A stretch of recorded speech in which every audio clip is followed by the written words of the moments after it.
Over the course of human existence, people have developed a very special relationship with other animals, some more than others. We began to live symbiotically with animals. For example, we started to live with and interact with cats and dogs. We started to ride horses. We started to pack things on animals like goats. We developed an even deeper relationship with those animals. To the opposite, we formed antagonistic relationships with other animals that we perceived were a threat to us, such as snakes and mosquitoes. We favored animals that were examples of traits that we ourselves value. Our valuing of loyalty, for example, made us love the canine species. Our valuing of power made us envy and respect, even though we feared large predatory animals like tigers. Animals held deep symbolism for us and deep meaning. Many even helped us to survive and land up with our expansion. Others made us live in fear. Many cultures, especially indigenous cultures, recognized this relationship with animals at a very deep and even spiritual level. They recognized that each person in society has a very special spiritual relationship with one or potentially more animals. They also recognized that developing this special relationship with this unique animal would lead to self-development and positive life enhancement. Many indigenous cultures even practice the art of shape-shifting, which is that this animal you have a special relationship with, you may be able to even transform into. They saw our physicality as much more mutable than we see it today.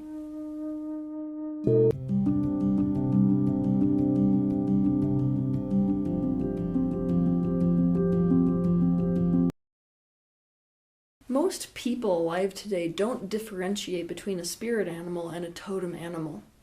But I'm here to tell you today that that's really important for us to make this distinction, because there is a drastic difference between a totem animal and a spirit animal. A spirit animal is someone's animal equivalent. It is the animal whose vibration is the most identical to a person's unique and authentic essence. This animal possesses traits and qualities that mirror a person's innate and inborn traits, qualities, needs, desires, purpose, strengths, and weaknesses, etc. Because the energetic signature is what dictates physicality, in the same way that a blueprint dictates what is physically built in your physical time-space reality, a person's physical appearance tends to reflect their spirit animal, in fact. If you were raised in an indigenous culture that practiced shape-shifting, your spirit animal is what you would shape-shift into if you were mastering the art of shape-shifting. Even though as a human you technically belong to the family of human, this is the family your spirit animal represents, your family of belonging in the animal kingdom. For example, if your spirit animal was a wolf, you would be considered to belong to the wolf tribe. My spirit animal is a red fox. Your totem animal, on the other hand, serves as a protector and or guide and or helper. Most people confuse their totem animal for their spirit animal. Usually a person's favorite animal is in fact their totem animal. This animal possesses the qualities and traits that a person needs at a specific time, if not throughout the course of their life. For example, a little girl may feel very unsafe and powerless and insignificant, and a horse may come to her as a gentle, powerful, and regal protector. They tend to show up in people's lives at specific times when they are needed. This is why it is critical to acknowledge the affinity you have toward a specific animal, and also to acknowledge the meaning of a specific animal appearing in your life at a specific time, especially if this happens in repetition. That being said, all people tend to need a specific energy over the course of their life.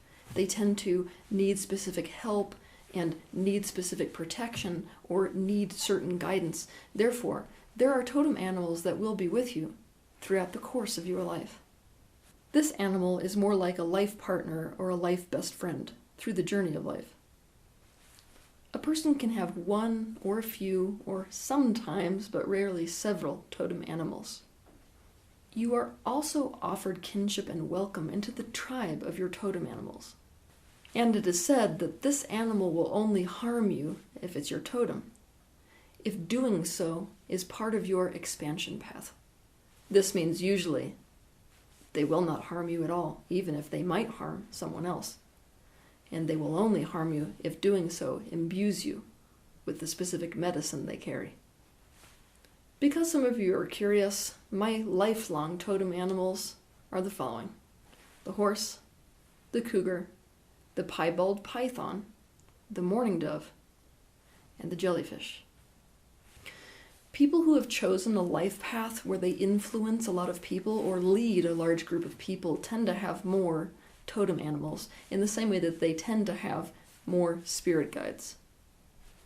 To generalize, before a living being encounters trauma, he or she is living in a state of relative cohesion. You could say that this person is experiencing a state of wholeness in and of themselves. But encountering trauma in our life experience changes all of this. If a person were to stay in this state of cohesion, they would easily know what their spirit animal is. The law of attraction would draw this animal to them. They would recognize this animal as themselves. But by coming into a physical life experience, and even more so when we encounter trauma, we begin the process of fragmentation. We split our own consciousness. In the moment of trauma, we create a split between the vulnerable self and the self that was able to cope in a way to self-preserve. This means that even though we have one body, within this body we have multiple selves, multiple aspects of ourself that are separated, defined from one another. For more information about this, you can watch my video titled Fragmentation, the Worldwide Disease. But how does all this apply to spirit animals? Why does it matter? It matters because we suppress, reject, deny, and disown aspects of ourselves that made us vulnerable. And to the opposite, we identify with and really own and express the parts that enabled us to self-preserve. This means that our personalities are in essence fake. When we identify with a part that kept us safe, we could consider that a takeover of the personality spectrum. Our personal frequency tends to vibrate at that frequency, not necessarily in perfect alignment with our full essence.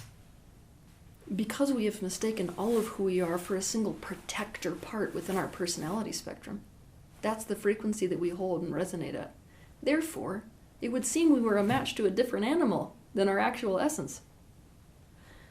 In other words, because we have mistaken who we are for a protector part within our own consciousness, the law of attraction will draw us, therefore, to mistaking our totem animal, an animal that keeps us safe, with our spirit animal, an animal that might vibrate more closely to what we have suppressed, rejected, denied, and disowned within ourselves. I'll give you an example. Let's say that as a child I experienced some abandonment in some way.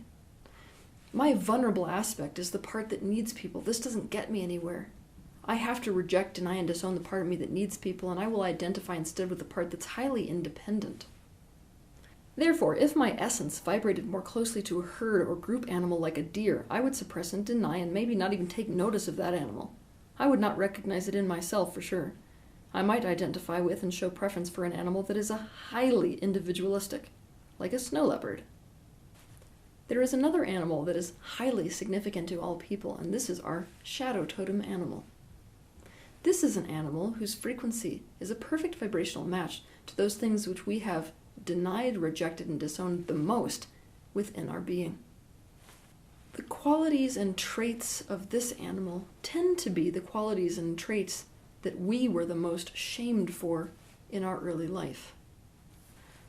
Or these were the traits that led us to what we perceive to be the most unsafety. Here's an example. Let's say that you were raised in a society or ended up in a situation in your childhood where you experienced yourself as not being able to control your own fate. You're not able to make life what you want it to be. Instead, you're at the mercy of everything around you. You're at the mercy of fate. Chances are you would start to operate in the world from a space of control, not receptivity. Chances are, instead of creating, you would control, right? Chances are you would not have the patience to wait for the universe to bring you what you wanted. You wouldn't trust that. Instead, you would try to force to make things happen. Control is a very different frequency than creating. You could not be patient enough to let things come to you for sure. Because you have suppressed to such an extreme degree all of these things within your being. Chances are, what you may deny within yourself, the very most therefore, could vibrate at the frequency of the spider. The spider would be your shadow totem. A person's shadow totem on rare occasion can be the very same as their spirit animal. However, some shamans, myself included in this category, believe that the shadow totem is in fact a second spirit animal. Here is why. The spirit animal vibrates the closest to your conscious mind, or consciousness, and the shadow totem vibrates most closely to your unconscious or subconscious mind or self. Therefore, you could consider these two to be the representation of your spirit and your essence, only like a yin-yang, two oppositions that exist within that essence. People usually have an easier time identifying their shadow totem animal because it tends to be the animal that they fear the most, want to avoid the most, and feel the most in rejection of. My shadow totem is a blue whale. From an esoteric perspective, getting in touch with your spirit animal, your totem animals, and your shadow totem animal can help you greatly on the path to self-actualization. To indigenous cultures, everything in existence, including you, possesses a unique essence. Its being contributes to and assists the world in very specific ways, and for this reason, we could say that all things in existence, including you, possess a kind of medicine. For this reason, this medicine and the animal this medicine belongs to is considered to be revered as sacred. For example, if you suffer from confusion, you may benefit by eagle medicine. However, if you possess the capacity for objective sight in situations, you may be said to possess eagle medicine. Chances are, if you are watching this video, you are walking the very same path that I am walking, which is the path of integration. That is, we have committed to the path of recognizing all that exists within this universe in us and seeing ourselves as a part of the greater universe. This means that we are walking the path of trying to master all medicines because we are recognizing all animals and the medicines that those animals possess within ourselves. That being said, you still came into an individual incarnation. You still came in to play a very special and unique, singular role within the greater universe. For this reason, getting in touch with your spirit animal and the very specific medicine that belongs to it is an important part of self-actualization. Doing so is self-actualization and expression as opposed to lack of self-awareness and self-suppression.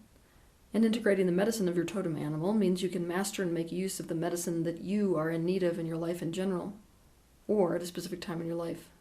Because it may be of interest to you, a spirit animal, a totem animal, or a shadow totem animal can and actually tend to shadow a person's physical incarnation, but in non-incarnated form, much like a spirit guide does.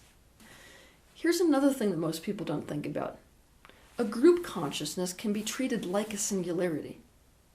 What does this mean? It means that a group consciousness, like your family, for example, or your family line has a specific consciousness, has an energetic signature.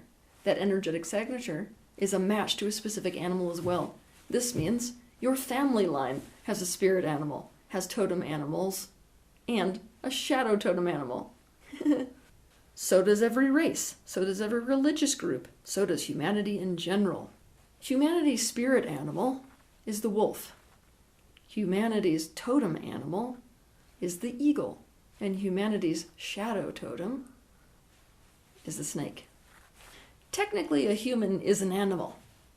However, the physical human has a very intact self-concept. This self-concept is called an ego. And our egos have to see us a certain way, and part of that is superior. So we don't like to consider ourselves to be a part of the animal kingdom. We like to see ourselves as separate and superior to it. Even though it's, just the way we like to see things, not the actual reality. But it would be interesting for you to also know that other animals can have spirit animals. In fact, something like a whale may have a human for a spirit animal. Also, what may be of interest to you is to understand that animals are not the only thing in the universe that works this way. For any category of things, we can have a thing that is the most identical to the frequency of our personal essence, a thing that is most identical to what we have disowned, rejected, and denied within ourselves, and a thing whose energy we need because it serves as a protector, guide, or helper. For example, we all have a spirit plant, totem plants, and shadow totem plant. We also all have a spirit mineral, totem minerals, and shadow totem mineral. When it applies to the category of animals, we're talking anything that belongs to the biological class of Animalia. This means an animal can be an insect, reptile, mammal, bird, fish, amphibian, mollusk, worm, literally anything else. People's preferences towards certain animals and aversions to other animals makes it very, very hard for them to recognize what their spirit animal actually is. It also makes it very hard for us to recognize the inherent medicine in certain animals. Because we tend to ascribe certain approved of and desirable traits to some animals and consider certain animals to be superior to others, we all want our spirit animal to be something like a bear, a panther, or a hawk. Most of us have an aversion to discovering that our spirit animal is a grasshopper, or a mouse, or a newt, or a garden robin, or coral. This makes us feel bad about ourselves. But the reality is, many of you will have spirit animals that your conscious mind would not necessarily want to have be your spirit animal. It still stands that if you reject your spirit animal and the medicine inherent in that animal, that is no different than self-rejection. In fact, the people who reject themselves the most tend to have the very hardest time swallowing whatever their spirit animal is. Your preference toward a specific animal is always very important to take note of because it's usually always the indication of what one of your totem animals is. Regarding your spirit animal, however, it is inevitable that if you commit to the path of integration, the re-owning of aspects of yourself you have denied, rejected, and disowned, you will arrive at the frequency of your essence, which will make it highly easy for you to recognize what your spirit animal actually is. For most people walking the earth, to discover your spirit animal before you have integrated, so that by discovering that spirit animal you have a guide in the process of awakening, then this is what has to happen. You have to bypass the structure of your ego entirely and enter an altered state of consciousness, which some shamanic medicines do, and even some ceremonies or rituals and meditations and dream states can do for these people who are able to disidentify from their self-concept with such exercises. Journey work ceremonies, rituals, meditations, and dream states are the very best for discovering your spirit animal.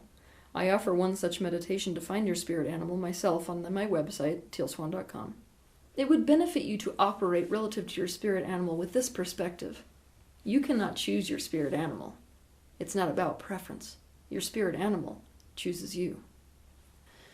It is simply a perfect vibrational match to your essence. But here's the thing. Because it's a vibrational match to your essence, it's highly likely that your spirit animal is going to show up over and over in your life, even if you don't recognize it. This means be in the state of observation. But you don't have to take a passive approach. You can open yourself to becoming aware and ask to become aware of what this animal is, as long as you are taking care to not allow your ego to tell you that your spirit animal is something that benefits the ego. And as long as you are not confusing your totem animal for your spirit animal. Certain people with mastery of their extrasensory perception can tell you straightforward what your spirit animal is. However, there is a reason that most of these people, including myself, do not tell you what your spirit animal is outright, or do so very rarely. And that is, it's a completely different experience for you to discover what your spirit animal is and to arrive at that truth yourself. If somebody hands you a truth, chances are you're not going to fully accept it into the core of your being. This is one reason why vision quests, journeying, and worldly encounters tend to be the preferred choice of shamans over the course of history regarding people discovering and owning their spirit animal. Once you have found your spirit animal, what do? You learn everything about it. Make yourself a master at understanding that animal. See it. Feel into it. Listen to it. Come to understand it completely. Learn everything you possibly can about that animal. Discover the perspectives of other people and cultures about the medicine that this animal possesses. Spend time around this animal. Meditate with this animal in mind. Take note of its weaknesses. See them in yourself. Take note of its strengths and find and express them in yourself. Surround yourself with things that remind you of this animal and proudly represent this animal. Do the same thing, especially with your shadow totem animal. You can do this with your totem animals as well, but it is critical to own and express your spirit animal and shadow totem animal. Feel this animal or these animals with you and inside you always. Because we have evolved to see ourselves as above nature and beyond nature, we tend to see the reverence of things within nature, including the reverence and respect for animals, as something that is primitive and irrational. This is a travesty. We are losing our place within the big picture of the world, and we are losing the awareness that the world is a part of us. Because of this, we are doing massive destruction to the world that we live in and to the animal kingdom, without realizing that by doing so, we are doing immense damage to ourselves. Recognize yourself in nature and recognize nature within yourself. Come to recognize the medicine that is inherent in all animals, regardless of how revered or rejected they are within humanity at large. Come to express your natural essence and to share with the world the medicine that you are imbued with for this world.